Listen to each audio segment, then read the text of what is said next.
Hello, and welcome to SeniorCare's Living Wisely, Aging Well. We discuss topics of interest to people aged 60 and above, and also adults living with disabilities. I'm Tracy Arabian, and today my guest is Michelle Kane. Michelle is the coordinator of SeniorCare's Stay Pet Services. Welcome, Michelle. Thank you for joining me today. Today we're going to discuss Stay Pet Services. And so for the folks who don't know what that means, what is Stay Pet Services? Yeah, so STAY actually stands for Serving the Animals You Love. There's a little heart after it. So STAY is a program of SeniorCare, Inc. And basically we help people in the community who need more assistance with pet care. There are people who might need help with getting their pets to the vet or the groomer. And we really are focusing on the older adult community, on individuals with disabilities and those who might not have a lot of support. So it's really about keeping members of the community together with their pets in the community. Great. And how long has the State Pet Services program been around? So it's been around since 2018 it started, and it was more focused on generating funds for underfunded programs at SeniorCare. So caregiver support and medical transportation. It was a way to provide services for people in the community, but also generate funds through that. So they would pay a fee for services. But there was a realization that we really need help with pet care in our communities. There's a lot of need there. So I think it's kind of evolved to more of a focus on the need rather than generating the. That's excellent. And what are the needs that you're seeing in the community? So a lot of the calls I get are really people looking for resources. Maybe they need financial assistance, or they're looking for a dog walker. A lot of people I end up just referring to other places, telling them how they might find financial resources for veterinary bills and things like that. I've also gotten several calls from like Beverly Hospital. If they have a patient there who really should stay in the hospital to tend to their own needs or needs to go to rehab, a lot of the times if they have a pet at home and no one to help with it, they would rather go home. So I've gotten calls from hospitals to kind of help out with caring for their pets so people can remain in the hospital and heal and be ready to go home. Oh, wow. So what services does Stay currently provide? Mm-hmm. So right now we provide dog walking services. We have several volunteers who do dog walking weekly with the same dog. We also do in-home care. So usually that's cats, because cats can kind of be left on their own for, a couple days a week. So we'll go in, we'll feed them, scoop the litter, play with them. And then we also do transportation services. So if someone is unable to drive or doesn't have a vehicle, we will transport their pet to the vet or the groomer when they need. If a person doesn't have a cat carrier, do you have cat carriers that you can use with them? Yes, we do have a cat carrier. We have a SeniorCare cat carrier. So I've had that happen a lot where they don't have one or they can't find it. And so we can provide that for them. Excellent. So how does a person qualify for services? So in order to qualify for services, we are looking to serve people 60 plus and individuals with disabilities who are on a fixed income. So people who really are unable to afford the services otherwise. But it does expand a little bit to if people really don't have a lot of supports and just really need the assistance, I will see what we can do to help them. You also need to be in the SeniorCare catchment area, so Cape Ann, Beverly, Steele, Hamilton, Wenham, Ipswich. I was going to say, did I get them all? So in that area, and then we also do provide services for people who are under 60, this is a fee-for-service program. So, for example, we have a family who goes on a couple vacations a year, and they reach out to us and we'll go over, they have 2 cats. So we'll take care of their 2 cats for a week, and they will pay us for that service, and those payments go towards the stay program. So then we can provide free services to. Are there services that stay can't provide? Yes. So we can't provide boarding, and I believe in the very beginning that was a service that stay did provide, so people get a little confused about that, but we no longer can do boarding services. We can't stay at people's houses. We've had people ask if we can give their pets shots, which we can't assist with that either. And then adoptions or rehoming, we can give resources for that, but we can't help with finding pets for individuals. And then I always like to make clear that we can't transport people. We can only transport their pet. So if you do need your pet taken to the vet, we will take the pet there. And if there's any questions or anything comes up, the veterinarian will call the owner and they will discuss. SeniorCare, we never make a decision for anybody when their pet is at the vet. That is totally up. Excellent. So how would somebody contact you to talk about stay or to arrange for services? Yeah, so they can call the SeniorCare line and just ask to speak with someone from the Stay Pet program, which would probably be me. And basically, I will just get some information over the phone and kind of gauge whether you will qualify for services. I will, explain what we offer and see if it will be a good fit. And then we will schedule a day for an intake. So it's sort of a needs assessment to see what the pet needs, what the person needs, and if we have the volunteers to assist. And then we'll go through some paperwork. We have an intake form, so we're getting emergency contacts in case we need them. We're learning a little bit about the pet, so their temperament, if they have any health issues. We want to know if we're walking a dog, is it friendly with other dogs or not really? Does it like people? So we'll get all that information, and then information on the veterinarian that you use and on whether the pet is up to date on all their vaccines, because we want to make sure we're keeping all the pets, safe, and the volunteers as well. Excellent. And so people can call SeniorCare, which is 978-281-1750. Do you have a website? We do. So the website is www.staypetservices.org. Okay. And people can also link to that website from the SeniorCare website. So how can community members help if they're interested in this? So I would say, going back to the program, we're not federally or state funded, the program itself. So we do heavily rely on fundraising, donations. So if anyone is able to donate and they like the sound of this program, most people love pets. So if you want to help, definitely a donation to the program. And then if you want to volunteer, if you have a couple days during the week where you're like, maybe I'd like to walk a dog today, definitely volunteer. We are really almost completely volunteer run.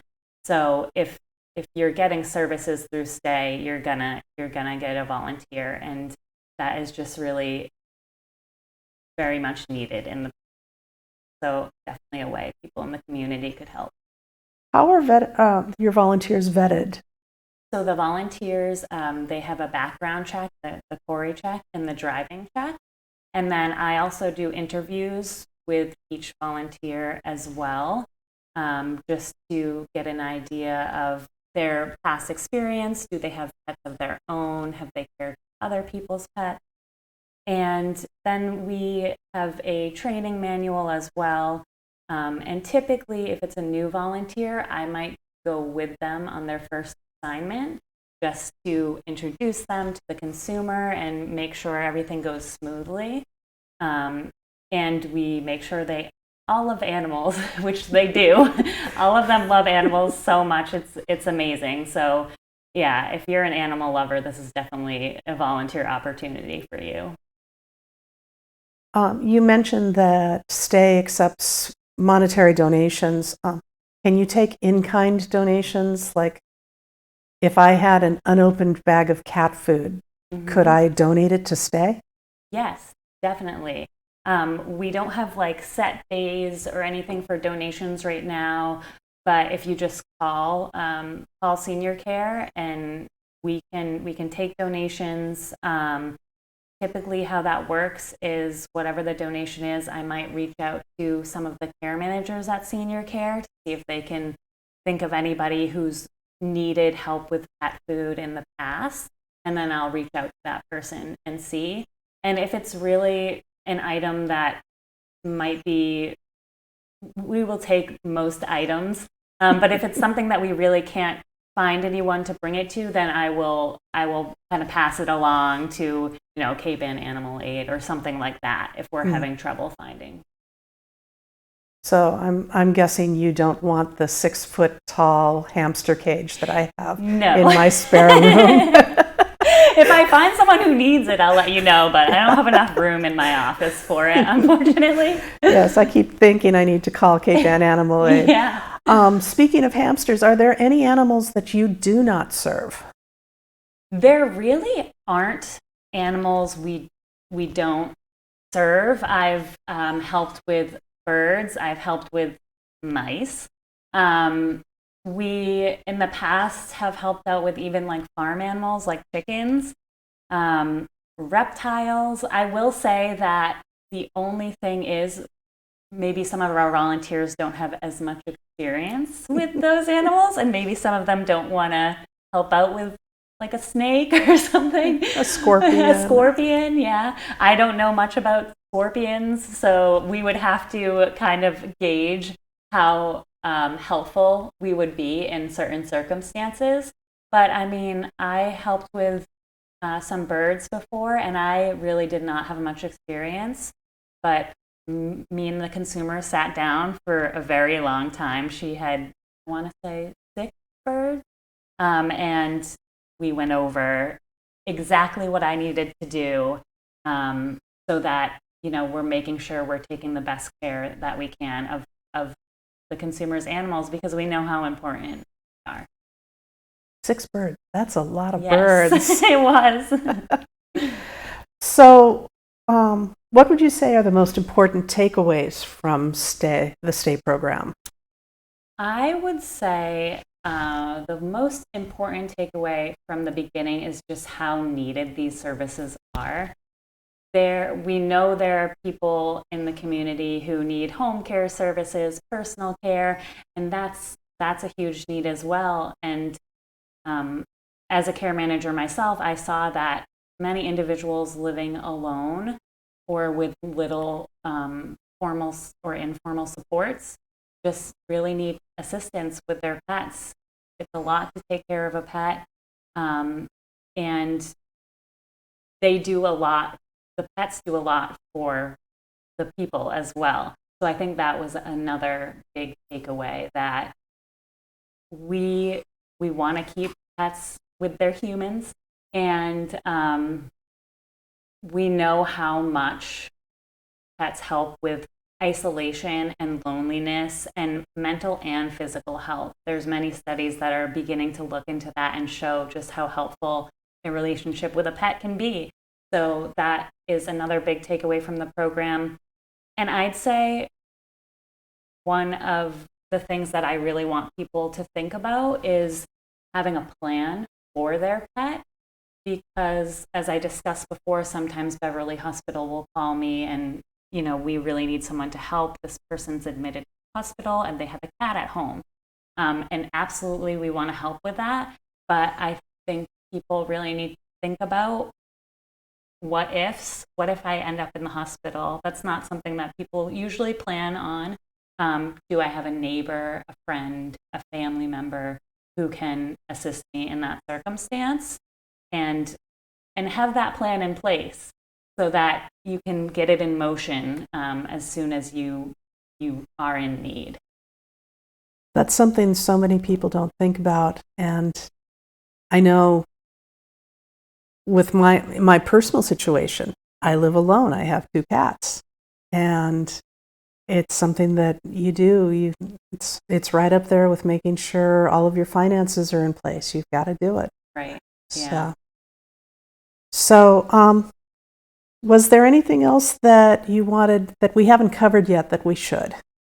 Well, so we do have social media. So if anyone has Facebook or Instagram, I would definitely say to check out our social media. Our Instagram handle is at Stay Pet Services, and on Facebook it's Stay Pet Services. We post tons of pictures of pets. So if you like to see adorable pictures of pets, definitely check those out. And then I do, on the Facebook page, I like to post information on different studies that might be happening. Like I talked about how pets help with loneliness, social isolation. And yeah, so I definitely would have people check that out if they're interested. I did find your Facebook page to be very interesting. A lot of not just pictures of dogs, which are awfully cute, but why different things are good for us through our pets and such. So that was really helpful. Right. I think that sometimes people don't recognize how important pets are. They're oftentimes they can be closer than friends and family because you're with them every single day, you're caring for them. And just recognizing that is really important. I think sometimes it can be kind of put off. Well, oh, it's just a dog. It's just a cat. Well, no, it's really a family member that loves you and cares about you. So just understanding the importance of that, I think, has been really helpful in putting this program together. Excellent. Did I remember you saying that you had a poem that you wanted to read? I don't have a poem, but I misunderstood. That's okay. I do have a customer who we've helped out a few times. She gave us a little snippet about her experience with Stay. So she just said, and this is to the volunteers who help, dear Stay caregivers, once again, thank you for the wonderful care you provide for my cat and the stress-free return to my home. An amazing job every time. So we've gotten several reviews that are very positive and speak to how much care the volunteers put into the program. So when we do in-home care, if people, typically that's for cats, like I said, but if we do in-home care, we have pet notes. So every day the volunteer goes in, they'll just write down a little note like, Claudette was doing great today. She was very playful, or, she was hiding and I couldn't find her. But so when the person comes back home, it's kind of nice. They get to look through all the notes, and I think that just really makes people comfortable. And when you have someone going into your home, you want to know that you can trust them. I think it can be very nerve-wracking to hire someone for pet care because you don't know them. And so with Stay, knowing that the volunteers have a background check, they've all been interviewed for the position, they all love what they do and want to put their time into this. So I think that really can bring peace of mind to people who are getting. Well, thank you so much for joining me today, Michelle. And thank you for watching SeniorCare's Living Wisely, Aging Well. To learn more about how SeniorCare may be able to help you or a person in your life, give us a call at 978-281-1750 and ask to speak to the Information and Referral Department. But if you're talking specifically about a pet care program, ask to speak to Michelle in the state program. Thank you so much. Have a great day.